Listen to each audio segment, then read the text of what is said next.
Hi, how are you? I'm Roberta Colasino, and I'm an independent Stampin' Up! Demonstrator here in the Finger Lakes region of upstate New York. Thanks for joining me tonight. So, as I mentioned in my earlier post, I'm going to be doing another product-based class tonight, and tonight I'll be using the Loveliest Tree, and I'll turn the camera down just so that we can get started.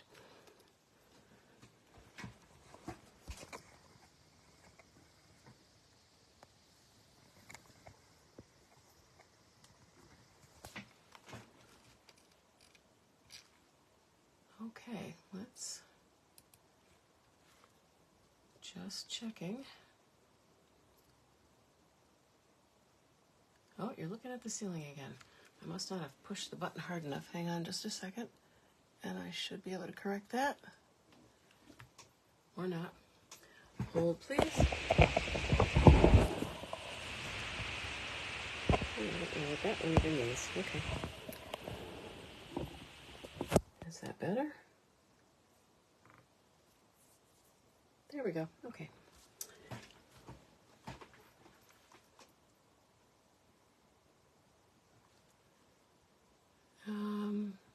Okay, so hang on, I'm just having a very hard time seeing it. And it's upside down, and I have no idea why it's upside down. Hang on.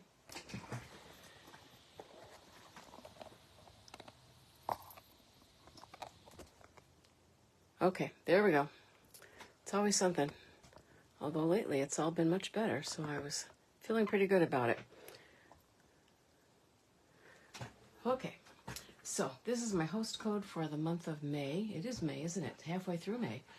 If you make a purchase of under $150 before tax and shipping, please use the host code. If your total comes up to above $150 after tax or before tax and shipping, then do not use the host code because you will want to collect your own rewards. If you have any questions about that, please let me know. Just real quick, a reminder that Stampin' Up! Is offering a very good starter kit special in the month of May. And what they're offering you is, in addition to being able to get $125 worth of products for only $99, you get free shipping. You'll get free business supplies should you want them. And if you don't, just hand them over to a demonstrator who can use them. And you'll also get all of these products free. So you'll get all 5 in-color ink pads. You'll get the package of the in-color designer series paper, which has all of the colors in it in 4 different designs. You will get the in-color Stampin' Write markers. So these are not the alcohol markers. These are markers you can actually color your stamps with and color things with, but no alcohol, so it's not permanent necessarily. They're water-based markers. And then you will also get a collection of the 2024-2026 in-color cardstock. And that's not one separate package of each. It's a package that has all 5 colors. You're going to have to excuse that. I've been playing with this phone. I put a phone in this room because sometimes I'm up here and I need it. I thought I turned the sound off. Obviously, I did not. And whoever wants to reach me from this place where I know nobody at all has been calling like nonstop. So I put the phone in a drawer just to keep it kind of quiet. But I'm guessing you can still hear it because I can. Anyway, if you have any questions at all about what it means to join Stampin' Up! And to join my team, please let me know. Also understand that you can be what we call a hobby demonstrator. Some people call it a discount shopper. You absolutely do not have to do videos like I do. You don't have to sell a single thing. It's basically just a way of getting your own craft supplies discounted at 20% and possibly 25% a little bit later on down the road. So give me a call if you have any questions about that. Okay, so today we are going to use, like I said, the Loveliest Tree. Now, the Loveliest Tree does come in a bundle, and the bundle includes the stamp set, which is a very simple stamp set. It literally has 1 tree, 4 sentiments, and then some leaves that you can use as an accent. It's very, very pretty, though. It's like a pen and ink drawing. And then there are dies, and the dies cut out the body of the tree, the trunk, cuts out the outline of the greenery, but then it also cuts out these little things that would be like individual clumps of leaves, which would be very cool, let's say, for a fall card, because you could do some in yellow, some in red, and so on. It cuts out 2 small or 3 small leaves, and then it cuts out this one, which I believe is the same as that one there. I have not used them yet. Still don't have my plates with me, although I did use my old, what do you call it? My old Sizzix machine today just to cut out a deckled circle, and it did work. So the first card would be a card that I would say would be for a beginning crafter. It's a very simple card. It's almost monotone. And basically we're going to use pecan pie ink. This is the new basic beige cardstock. So it's not really like Very Vanilla, because Very Vanilla is kind of a creamy color. This is, it's beige. It's, you know, off-white. I don't know. Everybody views these colors differently. And of course, on camera, it never looks quite the same. So we've got a basic beige card base, which is 8.5 by 5.5, scored and folded in half at 4 1/4. And then we have a 4 by 5 1/4 piece of pecan pie, and then a 3 3/4 by 4 piece of the basic beige again. So we won't need an inside liner for this because the color is certainly light enough to write on, no problem there. So we're going to start out by stamping our image on this cardstock here. And like I said, we're going to keep it very, very simple. So I've got the pecan pie ink and I've got the stamp, which is a pretty large stamp. I'm using the E-block and it fits the E-block just perfectly. Because the stamp is large, I'm going to take, hey Cheryl, how are you?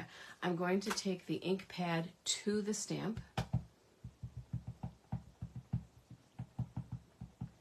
and ink it up. It's just much easier this way. And I think you do a better job of making sure you're getting the ink everywhere.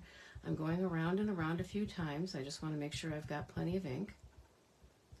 This is one of our red rubber stamps, so this one does not require any padding like the foam pad because it has its own padding sort of built in. So I'm going to put this kind of smack in the middle and a little bit up from the bottom. And again, because it's a big stamp, I'm going to hold it so it can't really move.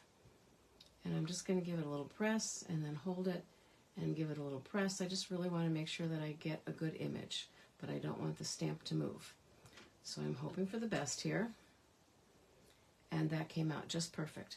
So I didn't make it too dark, and I understand that the leaves on the tree probably would not be brown, although at a certain time of year they might be. But I'm really going for a monochromatic look here, and when you see what kind of a card this will be, I think you'll understand too why I want to keep it simple and clean. So I'm going to take some of our linen thread. I always want to call it twine. I'm going to wrap it around. Well, first of all, let's give it a little piece of tape on the bottom, or on the back rather. Scotch tape really can be your friend when you're doing these things. And I'm going to go around several times. I kind of like the look of going around 3 times. I don't always want to do that, but I'm not going to add a bow this time. So what I'm doing is I'm going around 3 times. I'm not pulling it super tight, but I want it to be snug. And then I'm going to cut it with my ribbon scissors. Hello, those are not my ribbon scissors. I could not find the end on this spool, so when I opened it, I just kind of ripped it out of the middle. So I know I've created kind of a mess, but I'm not going to worry about it yet. And I'm going to tape down that one piece, but for now I just want to tape down the one. And what I like to do is turn this over and just kind of take my fingernail and spread it out a little bit. But I like it to be even. Now what you can do, which is another nice look, is that you could take another piece of it and tie a bow in the middle or just tie a knot in the middle so that you get that sort of fan effect. But I don't think I'm going to do that today. I'm just going to leave it as is, and then just to be on the safe side, I'm going to throw another piece of tape on the back, so hopefully those pieces will stay kind of in line. And that's really all I'm doing to, actually I think I want to slide it down a tiny bit. And that's really all I'm doing there. I don't mind that it's covering part of the bottom of the tree or the roots. That's okay with me. All right, and then I'm going to take some of the, these are the Neutrals Adhesive Back Gems.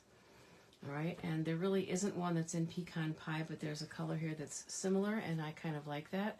So I'm going to use my Take Your Pick tool and grab a few of those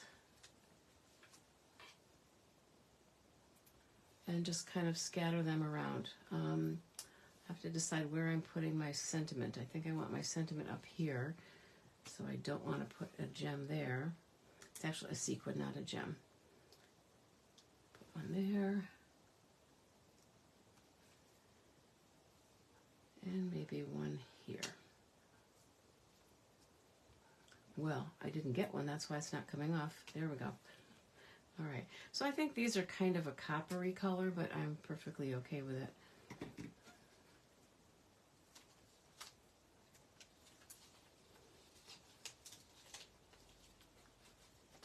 Okay, so that's that. And then all I'm going to do now is put a sentiment on it. So you can certainly see where this would be considered a beginner card. So the stamp I'm going to use for this one comes in this set, and it's called Sending Heartfelt Sympathy. So this is, again, like just a plain, clean card that I think would make a very nice sympathy card. Obviously, your sympathy cards don't need to look depressing, but obviously you're not going to make them all happy and full of colors. Like I don't think I would use the in colors for a sympathy card. I guess it would really depend on the person you were giving it to and some other factors probably. There we go. So it's all pecan pie pretty much. And now I can add this to this. Where's my glue? There we go.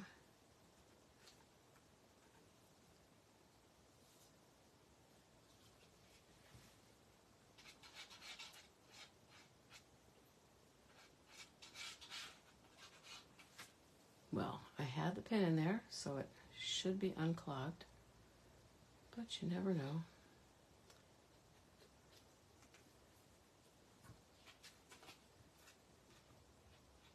There we go.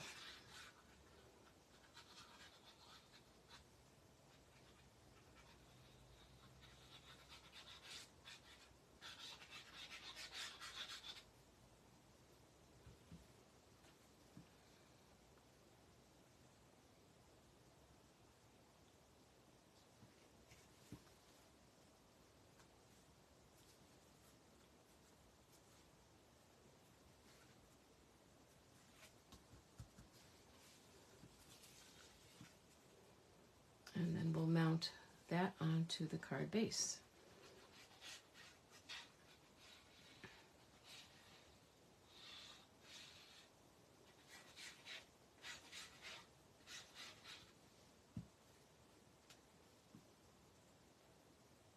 And it's just, you know, a very classic card, I guess I would say.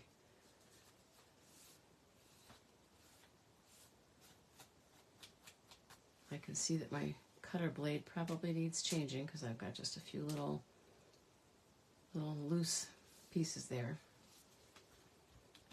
I mean, you really don't get any simpler than that. There is also a stamp that has like a spray of 3 leaves, and if I wanted to, not to overdo it, but I could certainly put some of those on the inside of the card. Even if I just decided to put one little spray of 3 leaves right there. Again, just kind of classic looking.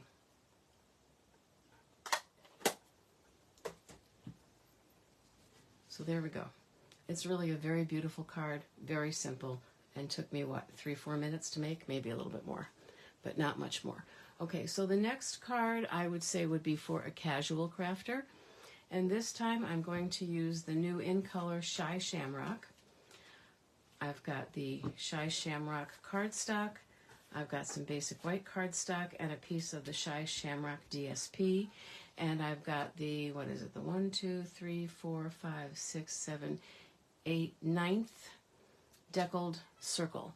And this circle, because this is a big stamp, this circle measures, in case you have other circles, almost 4 inches in diameter. Well, really about 4 inches in diameter. So that's the size circle that you would need if you were using a set of any other type of circle for this card. So we're just going to stamp the circle on here. Oh, and I'm going to have to grab a baby wipe because I think my, hang on.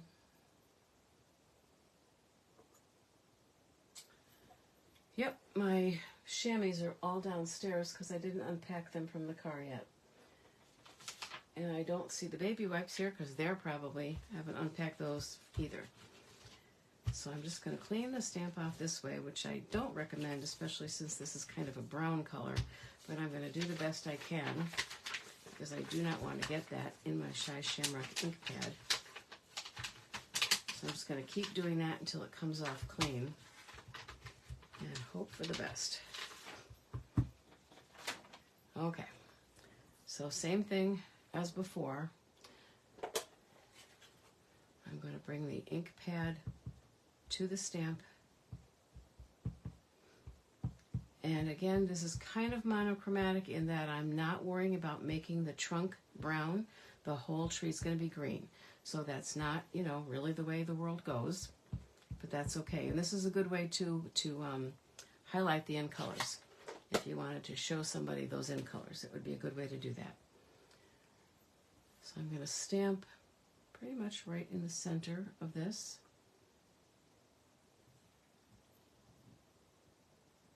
Give it a good press and do like I did before, hold it down with my hand but rub it with my fingers so that the stamp isn't moving. And then lift it up, and there we go. So that looks good to me. And what I'm going to do, just for a little added color, is I'm going to get my blends out. Did not think to get them out earlier. I think it's one of these two. Let's see. Which one is it? This one, Shy Shamrock. And well, let's see. I think I'll use the light. And I'll use the brush tip end of the light. So the brush kind of looks like a paintbrush. And I'm just going to kind of scribble a little bit. I'm not pressing hard at all. I'm using the side of the marker, not the point. And I'm just kind of going out and around on the sides. Not trying to be terribly artistic. I'm just going to leave it like that. So it just looks like some grass under the tree.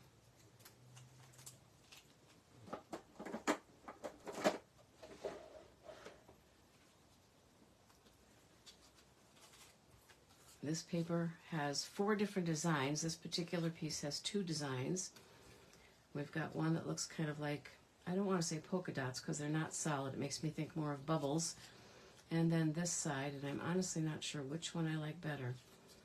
I do like them both. Originally I was thinking this side, and then this is going to go, so I think I'm going to go this way, maybe? I don't know which way I want to go either. Probably this way, because this is taking up like the whole card if I go that way. And then put this underneath it just for a little accent. I think I like the bubble side better just for this particular card.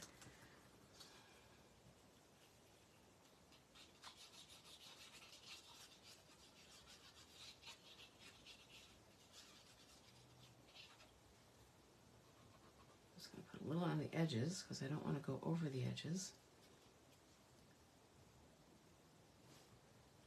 And I just want to make sure that I've got that straight.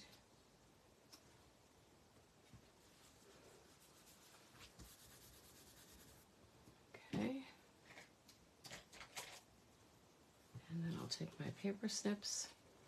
I always prefer to do it this way instead of trying to measure it, because occasionally we measure wrong, and then if it's too short, that's very annoying. So this way, you're just trimming off a little bit. There's not much waste, and you know that you're getting it right up against the edges. And then, well, I was going to get some dimensionals too, but I think they're still downstairs. I was kind of lazy about unpacking yesterday. So I think under normal circumstances, I would put dimensionals under this and pop it up a little bit. But I don't have any here with me right now, so I won't. Although, wait a minute, I do have, there goes that phone again. I guess I'm just going to have to unplug that phone. I thought maybe if I stuck it in the drawer, nobody would see it. So I do have some of our foam adhesive strips, and these are great. They're especially good. They come in handy for making shaker cards. But I could certainly use them in this case as well. So I would use a pair of my Teflon scissors so that I don't ruin them with sticky stuff. And I'm trying to think, how do I want to do this? Maybe I'm just going to cut just a little piece off so that I have these if I need them, and I'm not really messing up the whole package. I think that'll work. And then I'm just going to peel a couple off. I think these might be a tiny bit thicker than the dimensionals as well. I can't swear to it, but I think they are. They look a little bit thicker to me. And they certainly are sticky. I don't know if I would say they're more sticky than dimensionals, but they sort of feel it at the moment. They feel a little bit very sticky. And we'll just put some of those around, and of course they have the release paper on them as well.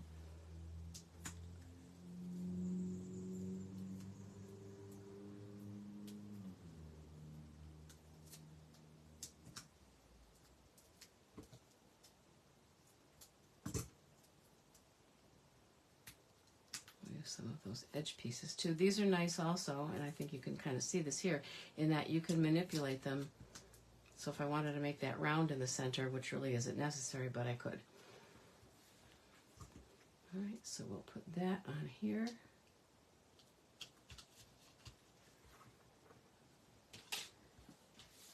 And then we'll put that on here. This is hanging over the top just a bit, but I don't think I want to pull that off. So I'm not going to worry about it. It still won't hang over the card.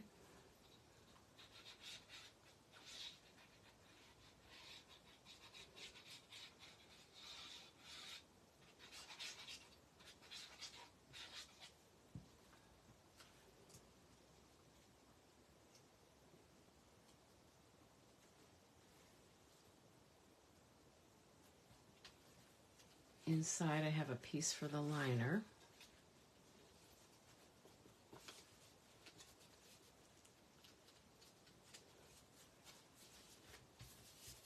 Yeah, that is definitely higher up than I think it would be with dimensionals, which is okay with me, but it might be a little more than you would want if you were mailing it. And for the inside, I think I'll just go for the leaves again, only this time maybe I'll add a few more. Maybe I'll do like a little, okay, this pad is overly juicy because it's new and I haven't used it very much.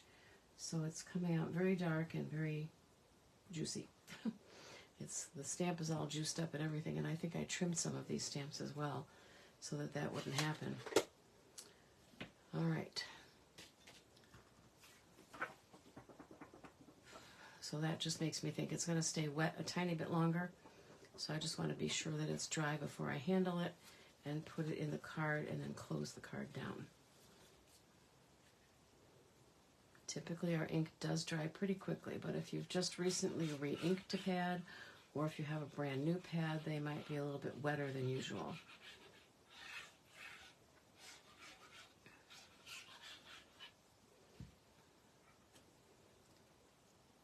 So we could call this one a card that would be more for a casual crafter, which is kind of the middle of the road crafter, because maybe they're using blends and maybe a beginning crafter wouldn't have blends yet, and they used a die cut, and maybe a beginning crafter wouldn't have the Stampin' Cut and Emboss machine or any dies yet.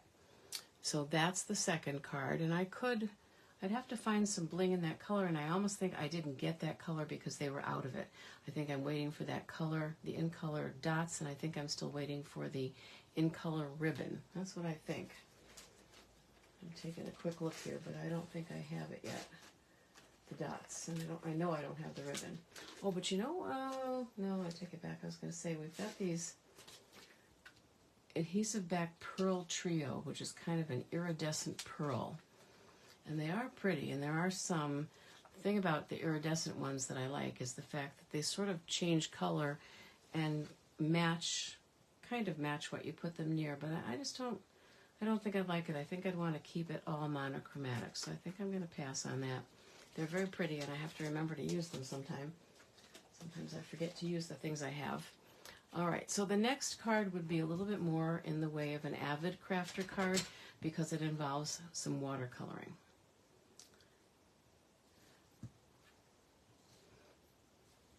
And for this one, I'm going to use Old Olive, Garden Green, and Balmy Blue. I've got a piece of our Fluid 100 watercolor paper that's cut 4 by 5 1/4. And then I have an Very Vanilla card base. And I cut it this way because I was going to make the card this way, and then when I kind of thought about the stamp and the way the stamp is laid out, I decided I think I really wanted the card to go this way. So I changed my mind, and I'm entitled to do that. So I think I'm going to have it go that way. I like the Very Vanilla with the watercolor paper because the watercolor paper is not a pure white. It goes, with the basic white card stock as well, but I thought I would use the Very Vanilla because we tend not to use that too much. So what I'm going to do is I'm going to do some watercolor washing first, and then I'm going to stamp. If I were stamping first and then doing the watercolor wash, I would have to use the Stays-On ink because it's waterproof ink, but I'm not doing it that way. So I have my water painter here, and I do have a little cup of water, and I have a napkin, just in the unlikely event that I make a mess. And this time, you usually very often see me use the flat brush, but this time I'm using the larger of the 2 round brushes. It's pointed, but it's basically a round brush. And you've probably seen me do this technique as well. I'm going to take the Garden Green ink pad and just get a little Garden Green ink on this block. And then I'm going to take the Old Olive ink pad and get a little bit of Old Olive on the block as well, trying not to overlap the two.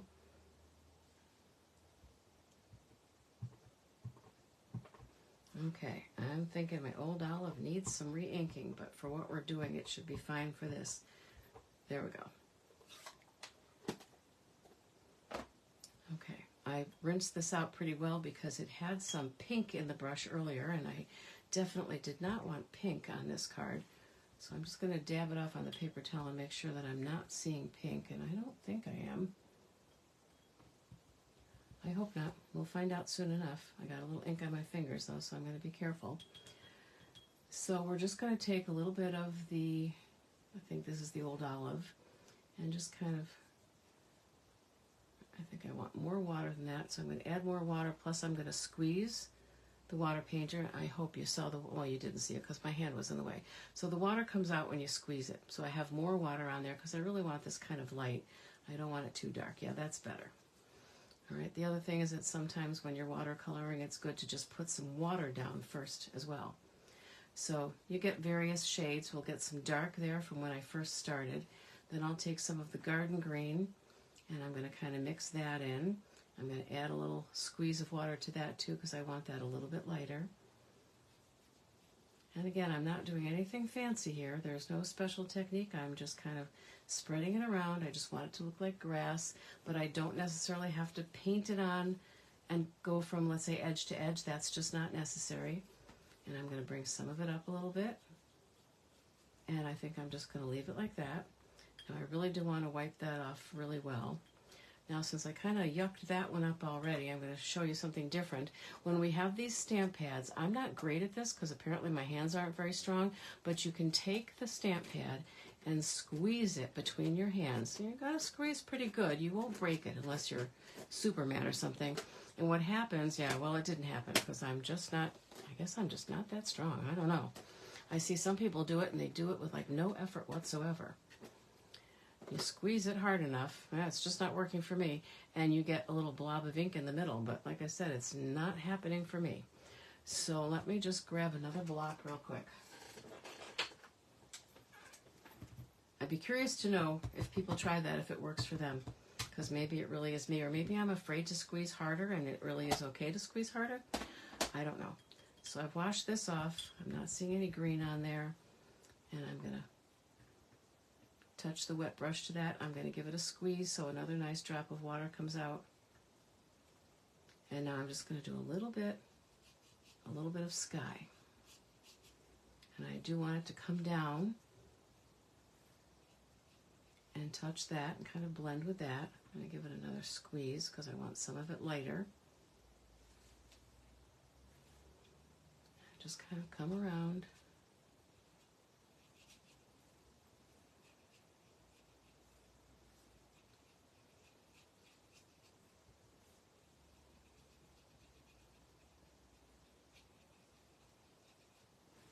Okay, and I could just leave it like that. That's fine.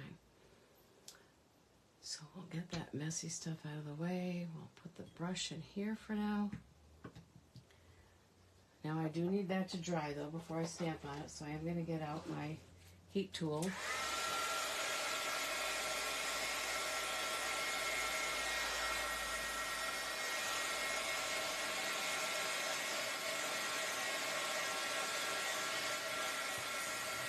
The reason I flip it over is because while you're painting and getting it wet, it does warp a little bit. And if you heat it up on the front and then the back and then back and forth, it keeps it kind of flat.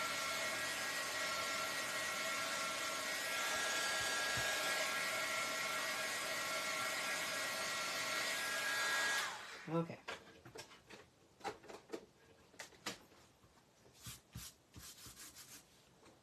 If your paper is still damp, you're not going to get a very good image when you stamp it. All right, so now I want to do something a little bit different, and it's going to be fine that this is a little bit dirty because it won't matter for what I'm going to do. I'm going to take out my sponge daubers. We do sell these in packages of 5. This I got from scrapbook.com because we don't sell anything like this, and it holds all of the daubers, which is great. I don't have a separate dauber for every color, but I kind of have labeled some of them with a specific color, and then some of them will just say things like light green or dark green as opposed to saying old olive or garden green, because as you know, our colors do change. So I'm going to start with the garden green, I think. And actually, you know what I do want to do, though? I want to get some of the ink off of the trunk. Yeah. Just going to get some of the excess ink off around the edges. And I'm trying to get most of the ink off the trunk because I don't want any green there. And maybe I should start with the trunk. Maybe I should. So I'm going to get my pecan pie ink again. And I'm going to look for one that says brown. And I'm going to test it out on a piece of scrap paper just to make sure that it is brown, or, well, this is fine because no color is coming off of it at all. So, and now I'm going to use the sponge dauber to just dab on some of the pecan pie where the branches are and a little bit of the trunk and even some of the bottom because that might be dirt at the bottom, but I think I'll probably dab a little green on that too. And then I'll take a dark green and I'll dab green all around the tree, but I'm missing a few spots and that's okay. I'm doing that on purpose. Then I'm going to come in with the old olive.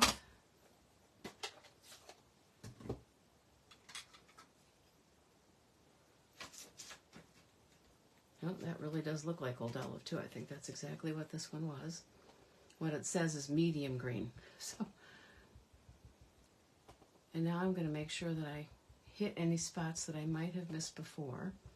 So I'm kind of mixing the colors together, but there will be some spots that might have only old olive and maybe a few spots that have only garden green.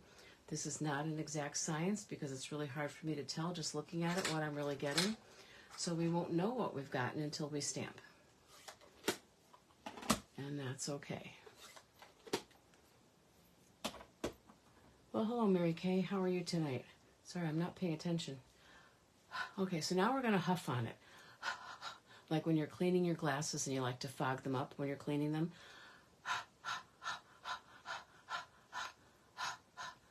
And of course we do that because the ink has already started to dry.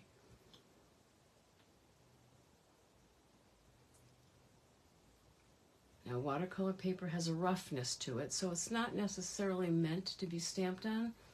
So I'm just going to try to give it a good press. So I'm a little disappointed. Okay, that's lighter than I would have liked it to be. And I really don't know if I can redo that or not. But you kind of get the idea. The brown came out really good, and whichever, well, this green looks darker because there's green under it, and this green looks lighter because there's blue under it. So I almost feel like I might need a, we don't really have much that's a darker green though. So just because I'm going to experiment and because I can, I'm going to get the dauber out again, and I'm going to hit up the Old Olive ink, and I'm just wondering what happens if I just hit it a little bit with some ink from the dauber, if I can darken it up without blurring out the stamped image that you can kind of see underneath. And it looks like that's sort of working. It's not perfect, but it's sort of working. It's not my goal. It's not what I would have wanted to happen, but it's okay. And now I'm going to do the same thing with the garden green and see if I can dab some of that around. Yeah, and of course you're seeing the circles a little bit, so that's not perfect. So I might experiment with this one and try a little bit harder to get a better stamped image. So I probably won't assemble this whole card. And I'll work on doing a better image for the picture that I take so that you can see what it is supposed to look like. But again, you get the idea. You saw that it doesn't always come out perfect, which is just fine. I have no problem with you seeing that. And so this will go on the card base like this. And I think I got out congratulations to use on this one. So the congratulations would have to go on this. And it could really go almost anywhere. It could go down on the bottom. If I used a darker color ink, it could go on the bottom, right over the watercolor here. I think I'd like that better than up there. But, well, the garden green should be dark enough to be seen. She says, hopefully. It certainly looks dark on the stamp. Whether it's going to continue to look dark on the stamp or not, I don't know. Pardon my head if that got in there. Just going to let it sit and soak in a little bit. Okay, I think that's good. I can see that. I'm happy with that. And it looks like I put my thumb over there with some ink on it, so it's probably just as well that I'm redoing this one. But on the whole, you get the idea, and I think it's very pretty. I like it. I'm happy with it. All right, let's clear the decks a little bit. Oh, I do have ink on my finger. Hang on, let me see if I can wipe some of that off before I start touching cards. Okay. So here's this one, and we'll just pretend that it's glued together. And then here is the one that I said was more of a beginner card, except I buried it. There we go. Beginner card. Casual card, mainly just because it's using the alcohol markers and the dyes. And then this one would be a little bit more of an avid crafter. And again, nothing I did here is hard. But sometimes I have people who will say, oh, I couldn't do that. I don't know how to watercolor. Well, I don't know how to watercolor either, at least not in terms of actually making a painting that looks like something out of watercolors, but anybody can slap a little color around. So there you go. That's the 3 cards for tonight. And this is, like I said, the Loveliest Tree bundle. And it's in the new catalog. And it's really pretty, and I can see doing all kinds of fun things with it, so I'm sure you'll be seeing it again. And you know how I love the fall and my fall colors, so there'll definitely be some fall cards coming down the pike with this on it. So thank you very much for watching, and have a great week and a great weekend, and I will see you the same time next week.